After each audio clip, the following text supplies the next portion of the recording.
Episode 4 of Black Mirror Season 7 shows Cameron Walker trying to steal some beer when the cops are called. When they check his ID, the scanner shows that he's actually a murder suspect from a 90s cold case. He's arrested, but he doesn't look too perturbed. The cops find that his home is full of computers and servers which are oddly connected. He makes odd demands and leads the conversation. The cops just want to know who he killed in 1994 and why. But he tells the story his way, confident and calm all the while. A flashback shows that he's a shy and awkward kid who writes video game reviews. Game creator Colin Rittman, from Black Mirror Bandersnatch, has personally asked him to preview his unreleased game Thronglet, and Cameron shows up at his company called Tuckersoft.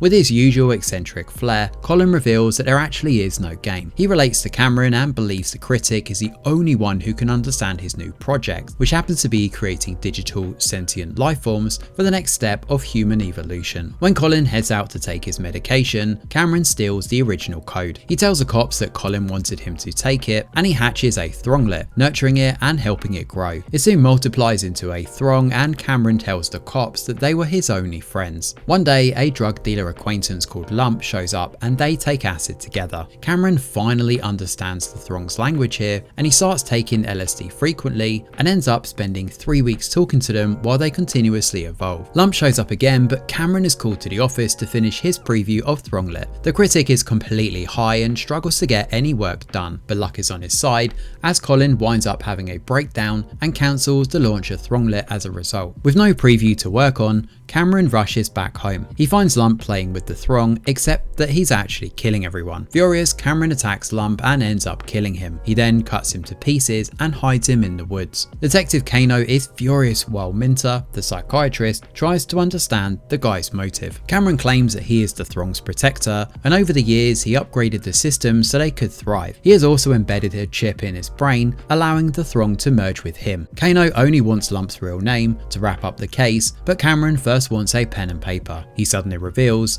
that the attempted shoplift was planned as the Throng wants to send the cops a message. Minter decides to play along and gives Cameron the pen and paper that he's asked for. He draws a code and then shows it to the CCTV camera.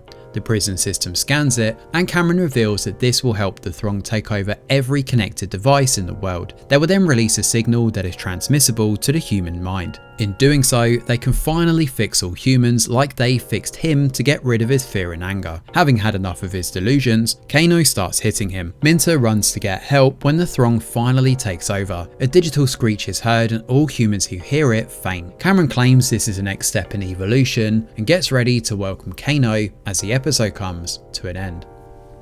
So episode 4 is a bit of a mixed bag. Will Poulter reprising his role from the iconic 2018 movie is definitely a nice surprise though. While those who haven't watched the movie can still enjoy the chapter, there are some Easter eggs here that are fun to identify, such as Colin's fate and breakdown after Bandersnatch ends. But there's a lot of technical jargon here too, which may lose viewers unless they've watched digital parasitic films like Alien or The Matrix. The build up is definitely intriguing as Peter Capaldi narrates his character's surreal experience while a young Cameron loses himself in the game. But the ending would have had a bigger impact had the chapter shown the Throngified humans once they woke up. The logic seems a little weak as well, considering the Throng could only merge with Cameron once he embedded a chip. So how is it that they're going to merge with the rest of humans via a digital signal? Most sci-fi technology doesn't need a foolproof argument, of course, as the story usually begins in medias res. But with this chapter following the journey of the Throng from day one, their sudden escalation of power needs a reasonable explanation as well. Still, for all intents and purposes, this is a pretty good chapter, although it could have been a lot better, all things considered.